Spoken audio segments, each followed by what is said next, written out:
상법은 강의를 듣지 않았어요. 오. 헌법은 객관식 문제집이나 기출 문제집이 그렇게 도움은 많이 되지는 않았던 것 같아요. 그렇죠. 민사집행법은 처음에 이제 공부할 때 상법이나 뭐 민법 이런 다른 과목들과 마찬가지로 이제 교수절을 먼저 봤습니다. 여러분들이 공부 계획을 세우실 때 뭐 하루에 10시간, 뭐 11시간, 뭐 열 몇 시간 이게 중요한 게 아니고 양을 위주로 목표를 세워야 된다. 네, 그런 말씀을 좀 드리고 싶어요. 이제 저 같은 경우에는 뭐 10시간 한 날도 있고 12시간 한 날도 있고 그렇게 공부를 했는데 그날에 공부를 하다 보니까 그 정도의 시간이 흐른 것이지 제가 어떤 시간을 목표로 해서 공부를 한 적은 없었던 것 같아요. 법무사 시험이 좀 과목이 어마어마해요. 1차가 지금 하나, 둘, 셋, 넷, 다섯, 여섯, 일곱, 여덟 과목 정도 되거든요. 이 공부법들도 굉장히 궁금하고 과목별 공부 방법이 좀 궁금합니다. 1, 2차 나눠가지고 좀 말씀을 부탁드려도 될까요? 일단은 1차 이제 헌법이랑 상법이 있는데요. 상법을 많은 분들이 학원 강의를 많이 들으세요. 이제 상법은 잘 아시겠지만 양이 워낙 많아서 강의 수도 많거든요. 그런데 저는 상법은 강의를 듣지 않았어요. 그게 가능해요?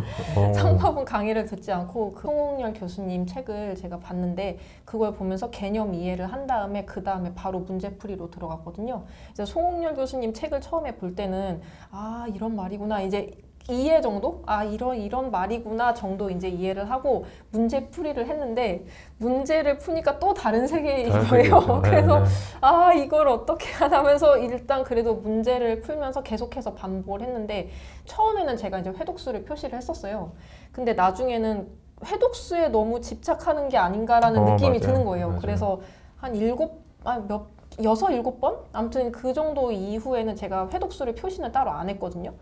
어쨌든 그렇게 하면서 이제 10번 정도 모든 이제 과목을 이제 문제집을 10번 정도 봤고요. 그래서 객관식 문제집 위주로 공부를 했습니다. 제 말을 요약을 하면 초반에는 이제 교수저로 개념 이해를 하고 그 다음에는 객관식 문제집 위주로 반복해서 공부하는 방법을 택했습니다. 바로 문제풀이로 이렇게 넘어가신 거죠? 네. 좌절하지 않으셨어요? 처음에 책 읽고 문제 풀었을 때 다 틀리고 막 이러셨을 텐데? 네. 그죠? 이거는 당연한 거거든요? 네네네네. 처음에 정말 멘탈이 많이 흔들렸고요. 그런데 어차피 제가 이제 시험 합격을 목표로 하고 있으니까 회독 수가 계속 쌓이면서 좀 이해되는 부분도 있어요. 그래서 막 완전히 낯설게 보였던 얘기도 이제 나중에는 점점 더 익숙해지는 부분이 분명히 있기 때문에 그런데 이거는 누가 말해준다고 아는 게 아니고 본인이 직접 그 정도 회독을 해야 되거든요. 맞아요. 그래서 여러 번 이제 반복을 하다 보면은 문제가 이해가 되고 왜 답이 이렇게 되는지 그리고 사실 막판까지 봐야 하는 부분도 있어요. 네, 아무리 봐도 머릿속에 잘 안 들어오니까 막판까지 봐야 하는 부분들 그런 것들은 나중에 이제 시험 직전에 볼 수 있게 그렇게 자기만의 도구를 만들어 놓고 그런 식으로 해서 1차 공부를 했었습니다. 사실 이제 공부를 좀 오래 하셨거나 아니 모르시는 분들이 초보분들이 어떤 실수를 하냐면은 회독의 숫자에 되게 집착을 하잖아요. 몇 회독 해야 된다. 사실 제가 몇 회독 했냐 그러면 저는 모르겠어요. 1회독밖에 안 했거나 또는 뭐 한 50, 60회독 한 것 같거든요. 왜냐면은 모르는 개념은 보고 또 보고 맨날 보고 계속 읽잖아요.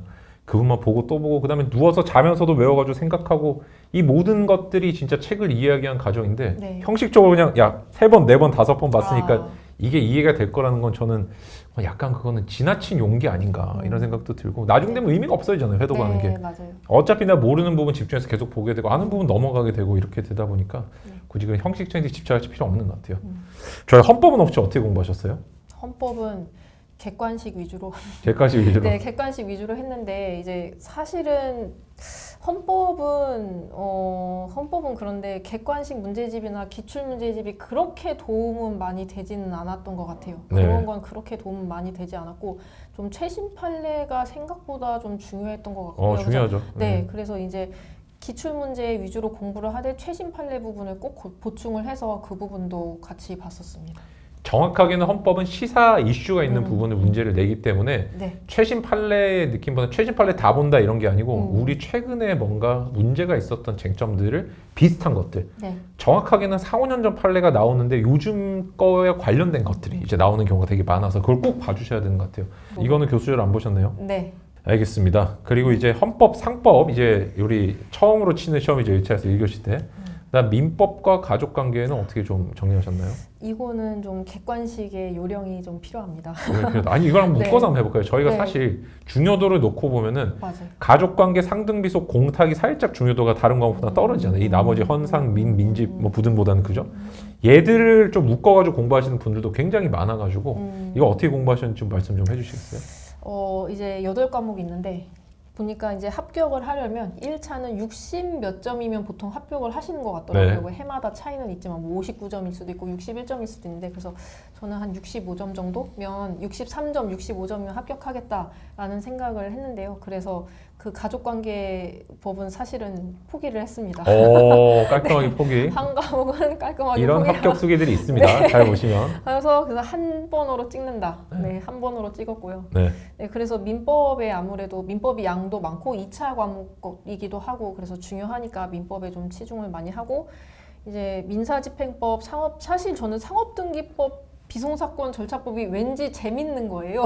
이게 재밌으시다고요? 너무 놀라운데요? 아, 네. 그래서 그걸 공부하면서 이제 그게 사람마다 좀 재밌게 느껴지는 과목들이 있는 것 같아요. 그래서 제가 지금 상등을 잘 모르는데 왠지 시험 공부할 때는 재밌는 거예요. 그래서 이제 지금 뭔가 본인이 끌리는 법이 있으면 그거는 공부를 할 때 좀 재밌었던 것 같습니다. 그래서 뭐 공탁법도 저는 재밌더라고요. 공탁이 재밌으시다고요? 그래서 근데 공탁도 지금 머릿속에 많이 남아있지 않은데 공부를 할 때 왠지 재밌는 과목이 있었습니다. 그래서 그런 과목들은 네, 제가 공부하면서 문제 풀면서 아 재밌네 하면서 이제 공부를 했었어요. 합격 수기 중에는 상등, 비송, 네. 그다음에 공탁을 2주만 공부하시는 분들도 있고 막 그래요. 진짜 짧게 이거는 기출만 외워서 들어간다는 이런 분들 계시고 그런데 이 부분 좀 공부는 어떻게 하셨어요? 재밌는 과목인데. 이제 그렇게 할 수도 있는데 네. 저는 어쨌든 전체적으로 이제 꽈락이 40점이 나오면 안 되거든요. 네. 그래서 일단 사실 저는 가등법, 그러니까 가족관계 등록 빼고는 다른 과목들은 그래도 공부를 좀 열심히 하려고 한 편이에요. 네, 그래서 가등 빼고는 버리는 과목 없이 이제 공탁이든 상등이든 해서 이렇게 전체적으로 좀 공부를 이제 고르게 좀 열심히 했고요. 그리고 사실 2차도 마찬가지예요. 2차도 이제 물론 과목마다 비중이 다 다르긴 하지만 그래도 좀 전체적으로 좀 포기하거나 버리는 과목 없이 전반적으로 모든 과목을 좀 골고루 잘하려고 공부를 열심히 했었던 것 같아요. 상등, 비송, 공탁도 교수조를 보신 거예요? 아닙니다. 이거 없지 않나요? 네. 그렇게 볼 수 있는 강사저로 책들이 봤습니다. 다양사조로 보셨을 것 같고 네. 그렇지만 얘들도 마찬가지로 개념 정도를 내가 정복을 하고 이것은 강의를 들으셨어요? 상법이랑 상등이랑 공부하다 보면 좀 겹치는 겹치죠, 부분이 당연히, 있어서요. 네, 그 부분은 이제 상법에서 개념 이해했던 것들을 가지고 공부를 하고 나머지는 문제풀이 이런 식으로 공부를 했던 것 같아요.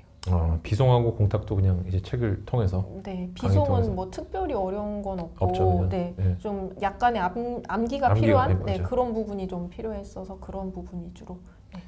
점수를 내가 받을 수 있는 만큼. 그만 네. 받겠다. 네, 그 사실 이게 또 그 출제된 패턴들을 보면은 상등, 비송, 공탁들은 대부분 좀 나와요. 4번 출제된 거, 3번 출제된 거, 2번 출제된 거 이렇게 쫙 목차에 표시해 보시면은 전체적 중요도도 한번 보실 수 있는 과목들인 것 같고 네. 민사집행법은 어떻게 공부를 하셨어요?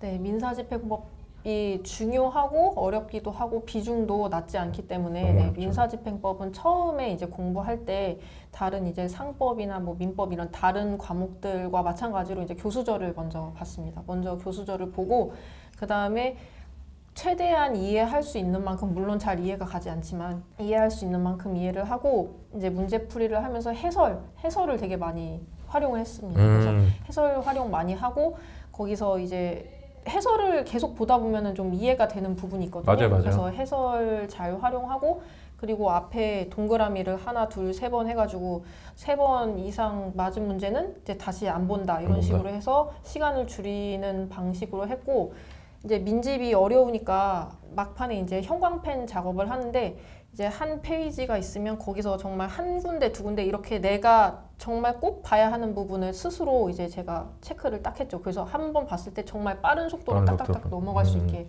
이렇게 공부를 했었습니다. 민집 같은 경우는 이제 사례가 우리가 쉽게 떠올리기가 어렵다 보니까 이게 잘 와닿지 않는 부분도 있고 그죠? 그 다음에 양이 또 방대하잖아요. 교수저만 봐도 되게 두껍고 그런데 문제 풀다 보면 해설 통해서 갑자기 개념이 어느 순간 이해되는 경우들이 생각보다 많이 있어요. 그죠? 네. 우리가 특히 채권 집행 이런 거는 읽으면은 주화인마에 빠져요. 막 이거 뭐지? 막 이렇게 되다가 문제 풀면은 이런 말이었구나 이런 뜻이구나 좀 알게 되는 것도 있는 것 같습니다. 문제를 적극적으로 좀 활용하시는 게 좋은 것 같아요. 네. 대망의 부등법은 어떻게 공부를 하셨죠? 네, 부등은 이제 법무사 시험을 합격하시는 분들 중에서 이제 공인중개사 시험 합격하신 분들이 꽤 계세요.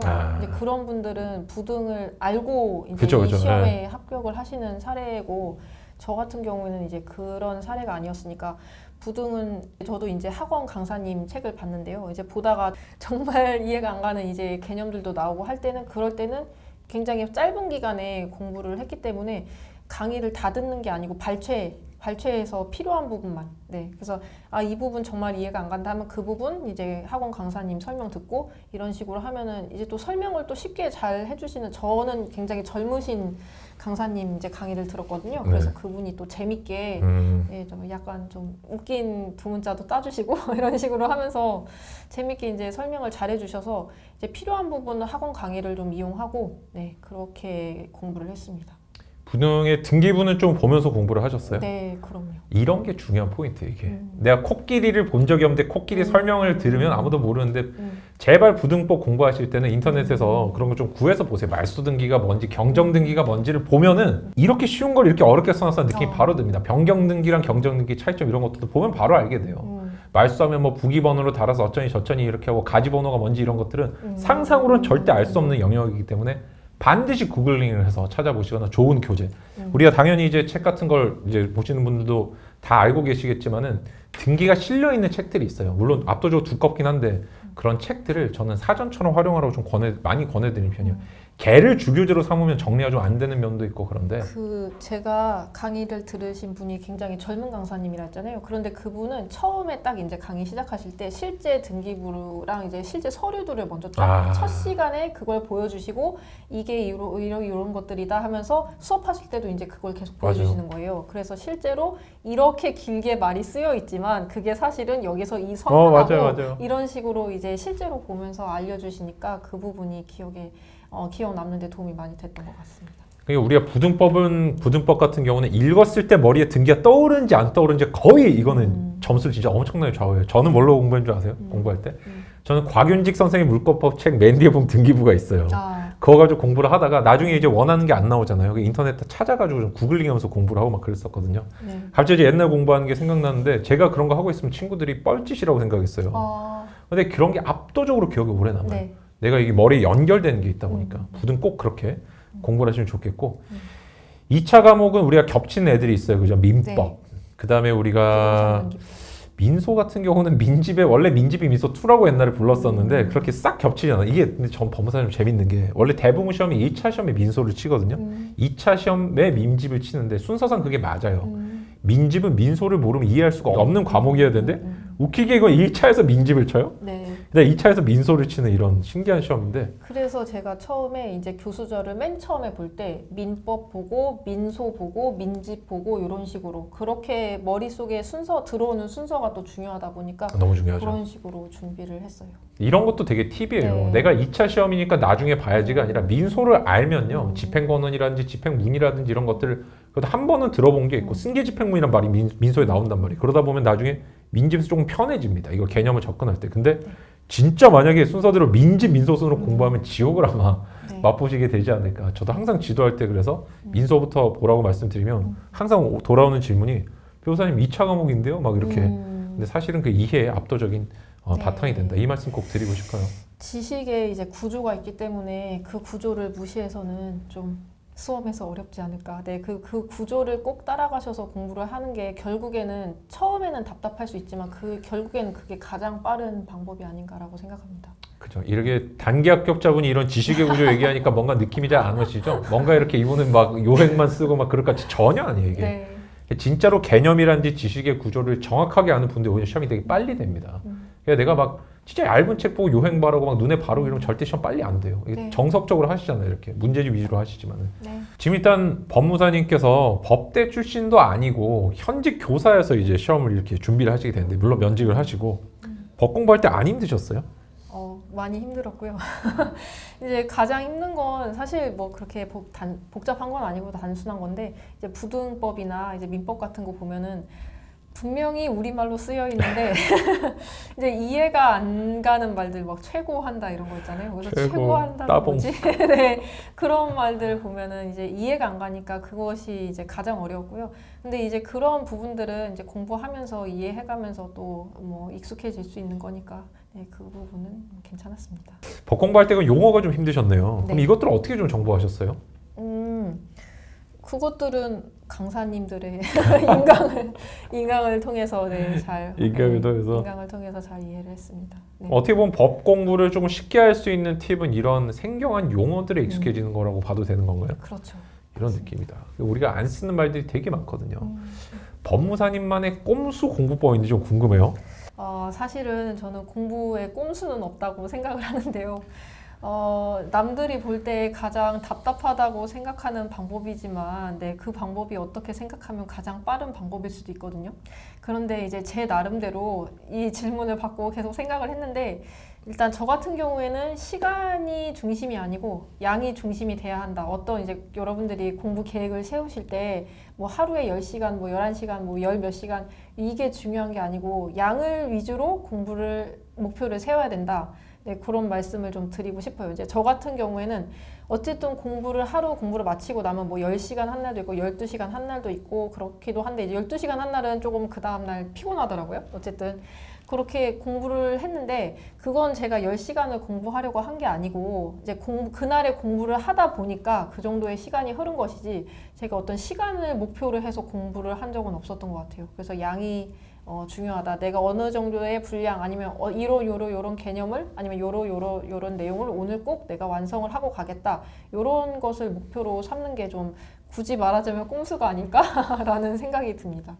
만약에 네. 내가 그런 분량을 목표한 걸 다 못했다 이러면 어떻게 하셨어요? 그런 경우도 사실 많았어요.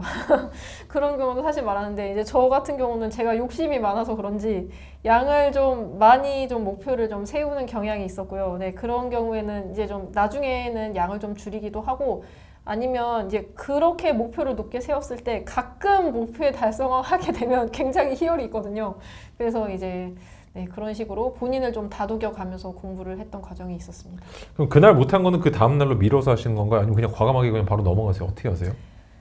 저는 다음날 꼭 봐야 된다고 생각하거든요. 아, 이제 나중에 왜냐면 한 번 넘어가 버리면 이게 공부에 계속 치이게 되면은 저 같은 경우는 다시 안 보게 되면은 마음이 불안한데 불안이 수험 생활에서 되게 힘든 것 중에 하나예요. 그래서 불안하지 않기 위해서 네, 그 전날에 못 본 게 있으면 다음 날에라도 꼭 보고 그 다음 날에 이제 공부를 시작을 했었습니다.